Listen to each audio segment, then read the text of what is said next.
പലപ്പോഴും മാതാപിതാക്കൾ മക്കളിൽ അഡിക്ഷൻ കണ്ടുവരുന്നത് വളരെ നേരം വൈകിയിട്ടാണ്. അപ്പം ആ ഒരു മാതാപിതാക്കൾക്ക് ശ്രദ്ധിക്കാൻ പറ്റുന്ന ഒരു സട്ടിലായിട്ടുള്ളൊരു വാർണിങ്സ് എന്തൊക്കെയായിരിക്കും? ഇത് ആക്ച്വലി വേറൊരു രീതിയിലെടുക്കാം. ഇപ്പോൾ ഞാൻ ഒരു പ്രാക്ടിക്കലി എൻ്റെ കുടുംബത്തിൽ ചെയ്ത സംഗതി അല്ലെങ്കിൽ എൻ്റെ ഭാര്യ ചെയ്തുകൊണ്ടിരുന്ന ചില കാര്യങ്ങൾ എങ്ങനെയാണെന്ന് വെച്ചാൽ, നമ്മൾ കുട്ടികളെ കാണിക്കില്ല എന്ന് പറഞ്ഞാൽ തീർച്ചയായിട്ടും അത് പറ്റില്ല.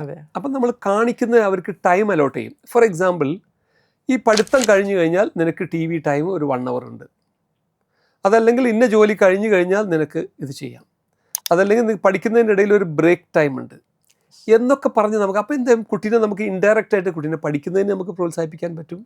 അതേപോലെ തന്നെ ഇത് കാണിക്കുകയും ചെയ്യും. അപ്പോൾ ഒരു കൺട്രോൾഡായി, മനസ്സിലായില്ലേ? അതൊന്ന്. പിന്നെ മറ്റൊന്ന്, നമ്മൾ ഈ കാണിക്കുന്ന സംഗതികൾ തന്നെ ഇപ്പം നമുക്ക് ഫോർ എക്സാമ്പിൾ ഇപ്പോൾ കുട്ടികൾക്ക് വളരെ താല്പര്യമുള്ള ഈ ഡ്രോയിങ്സ് ഇന്നെല്ലാം നെറ്റിലും ഇതിലും അവൈലബിൾ ആണല്ലോ. ഡ്രോയിങ് സ്കിൽസ്, അതേപോലെ മറ്റേ ക്രാഫ്റ്റ്സ്, നമ്മൾ ഓരോന്ന് ചെയ്യുന്നതിൻ്റെ സ്കിൽസ്, ഇതൊക്കെയുള്ള എത്രയോ പ്രോഗ്രാംസ് ഉണ്ട്. ഇതൊക്കെ കുട്ടികളെ കാണിക്കുകയാണെങ്കിൽ അവർക്കൊരു ഇൻട്രസ്റ്റ് ആയിരിക്കും ചെയ്യും.